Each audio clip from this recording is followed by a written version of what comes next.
Hey guys, I'm Joe. This is the Anarcho Truth YouTube channel. I wanted to talk about the wars for a little bit. Basically, it feels like the wars in Iraq and Afghanistan aren't important to most people anymore at all. Like, they don't ever think about it. It doesn't even exist to most people. I've been following the news very closely for about a year now. And even in the alternative media, of course, the alternative media talks about the war the most, and they're the most honest about it. But it just seems like there's so many other things that it's taking a backseat to, even for me. I just noticed that the wars aren't being given the attention that they used to be given, or that they should be given. And but that's not completely true. There was a documentary that came out recently, The War You Don't See. It's by John Pilger, and it's a completely badass documentary. It's about Iraq and Israel and Iran, basically, and straight up, I highly recommend it. Just check the links below. It'll be there. But that's what made me think about this video, because before seeing this documentary, it just feels like all you get is the headlines about the bombings, but not any real passion. There's no real movement going on. People aren't in the streets. And war is not conspiratorial or anything. It's just like, it's right there. It's simple. I don't understand it. Okay, so 2010 was the deadliest year for Afghanistan. It's not good. In 2009, when I was there, that was the deadliest year until then. It's still deadly in Iraq. The church massacre, it's still real in Iraq, and it's been 7 years. So what the hell? War is the worst thing that the state can dish out. And that's what this is in Iraq and Afghanistan. And it's not getting the attention it used to. So, I guess I can take a little bit of time to talk about my experiences with the war. And basically, this is only for people who haven't seen my older videos on my other channel. This is for the new people. If you don't know, you might already know this, but I served in Iraq and Afghanistan. I was in Iraq for Bush's surge, and I was in Afghanistan for Obama's surge in 2009.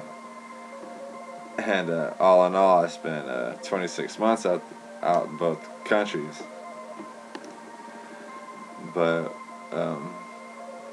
I guess comparatively speaking, like if you compared it to World War II or Vietnam, you could say that they're pretty pansy wars.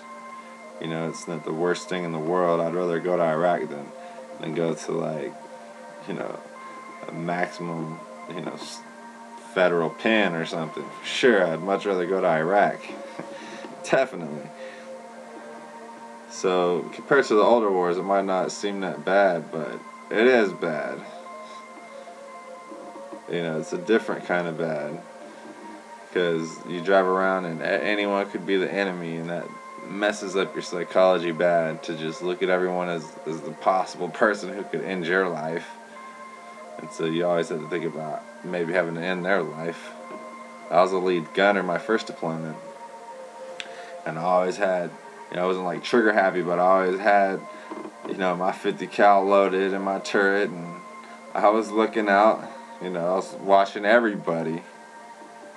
I knew that most people were just normal people, and that it was a very small chance that I could be attacked, but there was that chance, so I still had to stay alert, basically.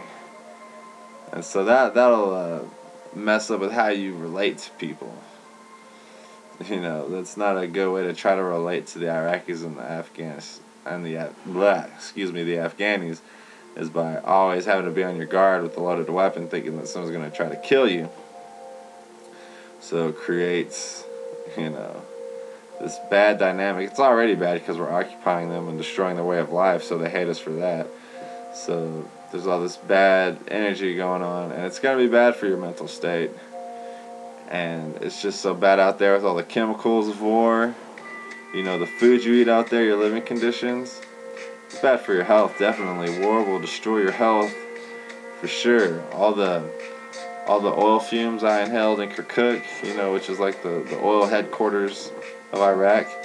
And then when I was in Kandahar airfield in Afghanistan, there's this little lake called the Shit Pond, because that's where all the waste from all the soldiers and civilians was dumped, you know, from the porta-johns. Really disgusting, but you could smell it from a mile or 2 miles away.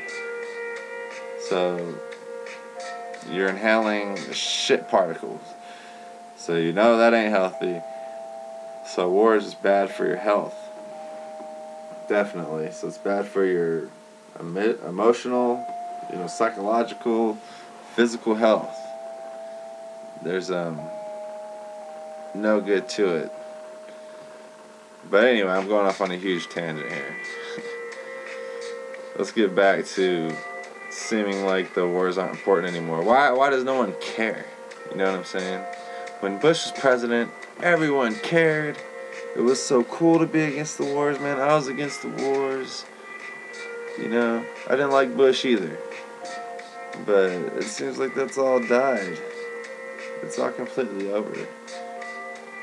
But maybe it's just because the war's been going on for so long that it's just an accepted fact of life. So maybe everyone just kind of subconsciously accepts that the anti-war movement was a complete failure and it's over. Yeah, oh, well, that was the battle and the anti-war people lost, and so now the wars aren't important anymore because no one's anti-war anymore. And there's no doubt that the social engineers knew beforehand that just having the wars just drag on, but nothing's really going on, you know, or so it says in the media. And it's just like a monotonous drone, and then people lose their attention span for it, and then it goes to the back of their minds, and they forget about it. And in the meantime, all this terrible stuff is still going on. All this occupation and genocide and murder is still happening, but because it's been going on for so long and on such a quiet scale, that people just forget about it and they don't care anymore. And there's so many other things going on with economic collapse, healthcare, you know, internet censorship, the depopulation agenda, that even people from the alternative media can't worry about it because it's so obvious and simple that you gotta spend other time exposing chemtrails and, you know, social engineering and scientific dictatorship and, you know, GMOs and all that stuff. But if we could end those wars, that'd be real good too. Because there's way more people dying in the war. There's way more brutal deaths and maiming and just families being torn apart and the worst, just ruthless evil going on in the war. Way more than getting a vaccine. I'd take a vaccine over being in a straight up scene out of some History Channel documentary about World War II any day. I'd take my risk with the vaccine over the war zone. And I know you would too. So just gotta remember that. You know what I'm saying? So another reason people don't care about the war anymore is because it's people don't have the capacity to care due to all the social engineering and food and water poisoning. You know, they're dumbed down and trained to think it's trendy to be apathetic. Oh, I'm so cool, I don't care. Haha, I don't have to worry because I don't care. Well, no, you just don't care right now because you're willfully ignorant, but you'll be caring whether you like it or not at some point. No doubt. But yeah, basically I feel like the anti-war movement has failed, and I was too young to necessarily be a part of it during the Bush years. But it just doesn't seem like there's much of a war movement, and there's so much other stuff going on. But the anti-war movement didn't work, apparently, because obviously it didn't work.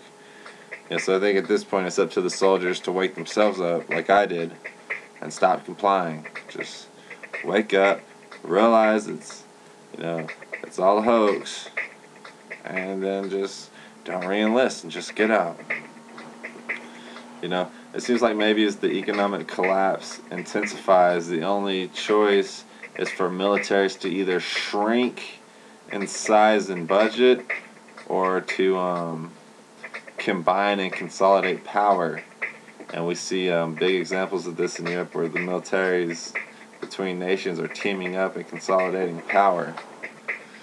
And so maybe more soldiers will wake up after the American military combines with some other national military to save the budget and consolidate power, so they can still pay the soldiers, but they'll be working with soldiers from other nations. So maybe when you have an American soldier teamed up with like a French soldier, raiding an American's house, maybe that'll help wake up the American soldiers more. But if it gets to that point, there'll already be so much damn chaos. Who knows? Who knows what'll happen? But that's just something I was thinking about. Maybe if it gets that far, that'll still wake them up. But in the meantime, soldiers are nothing more than puppets carrying out war for their masters, who are the banksters in the military-industrial complex. Bootlicking propaganda worship is the religion of the military. Obedience is glorious. Believing in the fake story is glorious. So that's quite something to deal with. When we're trying to wake these soldiers up, that's how they operate. So it's hard to wake up to as a soldier. You can't just go up to them and say, "Hey, you're a puppet working for banksters." But anyway. Maybe if Ron Paul runs for president again, that'll whip up that'll breathe new life into the anti-war movement. It's possible. Ron Paul does get it crunk like that. He helped wake me up. Maybe I'm not into, political solutions or limited government, but I do love Ron Paul. He's, I don't have to agree with everything exactly, but I still love the guy. I think he's a huge net benefit for society, and a lot of people feel that way, so hopefully they'll get excited, and when he runs for president, it'll breathe fresh air into this otherwise dead anti-war movement. Otherwise, I think the anti-war movement is finished if this doesn't happen, and it will be up to the soldiers to wake up themselves, but I don't know, I guess that's what I think about that.